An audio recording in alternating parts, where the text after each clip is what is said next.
নজর রাখবো পরবর্তী সংবাদে। সামনে রয়েছে পূর্ণাঙ্গ বাজেট অধিবেশন, তবে তারই আগে এবার মোদী সরকারের উপর বিরক্ত হলেন আরবিআই প্রধান। মোদী সরকারের বহু সিদ্ধান্তে এবার বিরক্ত হয়েছেন আরবিআই প্রধান শক্তিকান্ত দাস। কেন্দ্রের ঋণ নীতি নির্ধারণ নিয়ে এবার মোদী সরকারের একতরফা সিদ্ধান্তে খুশি নন এবার আরবিআই প্রধান এই শক্তিকান্ত দাস। ইতিমধ্যেই তিনি সেই বার্তা দিয়েছেন। তবে বিস্তারিত কি রয়েছে জানবো, আমাদের সাথে প্রতিনিধি রয়েছে অঙ্কিতা বর্ধন। অঙ্কিতা, সামনেই বাজেট অধিবেশন, তারই আগে এই কথা তিনি তুলে ধরলেন। তাহলে কি বলাই যায় যে দ্রব্যমূল্য নিয়ন্ত্রণে আনতে কেন্দ্রকে এবার ইঙ্গিতপূর্ণ বার্তা শক্তিকান্ত দাসের, কি বলবে? দেখো, শাকসবজি থেকে শুরু করে যাবতীয় খাদ্যপণ্যের আকাশ ছোঁয়া দর তখন গৃহস্থের পকেটে ছেকা দিচ্ছে, তখন তা নিয়ন্ত্রণে আনতেই মঙ্গলবার কেন্দ্রকে ইঙ্গিতপূর্ণ বার্তা দিয়েছেন রিজার্ভ ব্যাংকের গভর্নর শক্তিকান্ত দাস। রঘুরাম রাজন থেকে অর্জিত পটেল কেন্দ্রের সঙ্গে বিভিন্ন সময়ে মতবিরোধ হয়েছে শীর্ষ ব্যাংকের গভর্নরদের, যে খবর প্রকাশ্যেও এসেছিল। তাই ঋণ নীতি নির্ধারণ থেকে শুরু করে মানি মার্কেট অপারেশন প্রতিটি কাজে কেন্দ্রের হস্তক্ষেপে নাকি এবার বিরক্ত হতে দেখা গিয়েছে আরবিআই কে, এমনটাই বলছে সূত্র। আগের তুলনায় বর্তমান গভর্নর শক্তিকান্তের সঙ্গে কেন্দ্রের কোনো মতবিরোধের কথা সামনে আসেনি, যদিও এদিনের এক আলোচনায় কিছু বেসুরে শোনা গেছে রিজার্ভ ব্যাংকের গভর্নরকে। সূত্র মারফত জানা গেছে তিনি একেবারে কোট আনকোট বলেছেন এই মূল্য বৃদ্ধি নিয়ে যে কোনো রাজনৈতিক হঠকারিতার পথে না গিয়ে মূল্য বৃদ্ধির হারকে 4% লক্ষ্যমাত্রায় আনার চেষ্টা চালিয়ে যাওয়াই ভারতের উচিত। অর্থাৎ রিজার্ভ ব্যাংকের সুদের হার নিয়ে তাদের চিন্তাধারা যাতে বদলায় তা নিয়ে চারদিকে কোলাহল কিন্তু শুরু হয়েছে। কিন্তু এখন এই ধরনের হঠকারী সিদ্ধান্ত নেওয়ার কথা আলোচনা না করে মূল্য বৃদ্ধি কমানোর দিকে নজর দেওয়ার প্রয়োজন রয়েছে বলে শক্তিকান্ত কিন্তু জানিয়েছেন।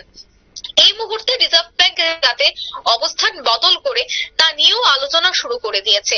কিন্তু তিনি বলছেন যে আমরা মূল্য বৃদ্ধি কমছে এবং তা সম্ভব কিছুটা দ্রুত হারে কমছে, তার স্পষ্ট প্রমাণ চাই। অবস্থান বদল নিয়ে আলোচনা করার সময় এখন আসেনি বলেই তিনি জানিয়েছেন। আর শক্তিকান্তের কথায় যে কোনো ধরনের হঠকারিতা থেকে দূরে থাকাই ভালো, তার থেকে নিজস্ব ছন্দে এবং পরিস্থিতির উপর ক্রমাগত নজর রেখে চলে সে অনুযায়ী পদক্ষেপ নেওয়াই শ্রেয় বলে কথাই যদি আমি বলি। তবে চলতি মাসের গোড়ায় ঋণ নীতি ঘোষণার সময় সুদের হার 6.5% অপরিবর্তিত রেখেছে শীর্ষ ব্যাংক। আর এ নিয়ে টানা 8 ঋণ নীতিতে সুদের হার অপরিবর্তিত থাকা হলো। এর যুক্তি হিসেবে ভারতীয় অর্থনীতির দুর্বার গতির কথা জানিয়েছিলেন শীর্ষ ব্যাংক। দেশের অর্থনীতি যখন ভালো জায়গায় রয়েছে তখন পণ্যের খুচরো দরে মূল্য বৃদ্ধি কমানোর দিকে নজর দেওয়া যেতে পারে বলে জানিয়েছেন আরবিআই এর গভর্নর। ভারতীয় অর্থনীতিতে শক্তিশালী গতিবেগ দেখা যাচ্ছে, তাই চলতি অর্থবর্ষের প্রথম ত্রৈমাসিকে যে বেসরকারি বিনিয়োগের পরিমাণ, সেই বিনিয়োগের পরিমাণও বেড়েছে বলে তিনি ওনার বক্তৃতায় তুলে ধরেছেন। তিনি এও বলেছেন যে এখন আত্মতুষ্টির কোনো স্থান নেই, ভারতীয় অর্থনীতির বৃদ্ধি এবং স্থায়িত্বের ক্ষেত্রে যে বিষয়গুলি ইতিবাচক সেগুলি পূর্ণ সুবিধা তুলতে হবে। অর্থাৎ গত 23-24 অর্থবর্ষে ভারতীয় অর্থনীতির অনুমানে তুলনায় দ্রুত গতিতে 8.2% হারে বেড়েছে। চলতি অর্থবর্ষে যা 7.2% হারে বাড়বে বলেই অনুমান আরবিআই এর। আর এর মধ্যে গ্রামাঞ্চলেও চাহিদা বাড়তে দেখা গিয়েছে এবং আগামী দিনেও তা বজায় থাকবে বলে মনে করছেন গভর্নর। কিন্তু প্রত্যেকটা বিষয়ের দিকে কিন্তু নজর রয়েছে।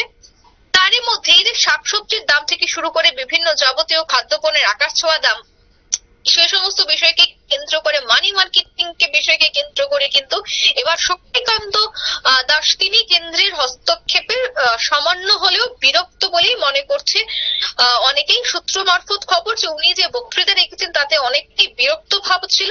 উনি বিরক্তির সাথে বলেছেন যে কেন্দ্রকে আগামী দিনে কিভাবে দেশকে এগিয়ে নিয়ে যেতে হবে সেই বিষয়টা প্রথমে ভাবা দরকার। অর্থাৎ মূল্য বৃদ্ধি নিয়ন্ত্রণ থেকে শুরু করে বিভিন্ন সবজির দাম থেকে শুরু করে শেয়ার মার্কেট থেকে শুরু করে একাধিক বিষয়ে কেন্দ্রের যে একান্ত হস্তক্ষেপ তা কিন্তু এবার ভালো চোখে দেখছেন না আরবিআই এর গভর্নর, এমনটাই সূত্র বলছে। শতাব্দী। ঠিক তাই অঙ্কিতা, অসংখ্য ধন্যবাদ। একেবারে বিস্তারিত বিষয়টা তুলে ধরলো আমাদের প্রতিনিধি অঙ্কিতা বর্ধন। তবে ইতিমধ্যে কিন্তু সাম্প্রতিক যে চিত্র তাকে বলা যায় যে বিভিন্নভাবে পণ্যের দাম বাড়তে শুরু করেছে, খাদ্য সামগ্রী থেকে শুরু করে জীবনদায়ী ওষুধের মতো একাধিক জিনিসপত্র ইতিমধ্যেই দাম বাড়তে শুরু করেছে এবং এই বিষয়টিকে নজরে নিয়েছে এবার আরবিআই প্রধান এবং তাকে কেন্দ্র করে এবার মোদী সরকারের বিরুদ্ধে বা মোদী সরকারের প্রতি এক প্রকার বিরক্ত প্রকাশ করেছেন এই আরবিআই প্রধান। তবে আপাতত দেখার বিষয় সামনে যেহেতু রয়েছে বাজেট অধিবেশন, তাকে কেন্দ্র করে কতটা জনমুখী পদক্ষেপ গ্রহণ করে এবার মোদী সরকার, সেটাই লক্ষণীয় বিষয়। নিয়ে নিচ্ছে ছোট্ট একটি বিজ্ঞাপন বিরতি, সঙ্গে থাকুন।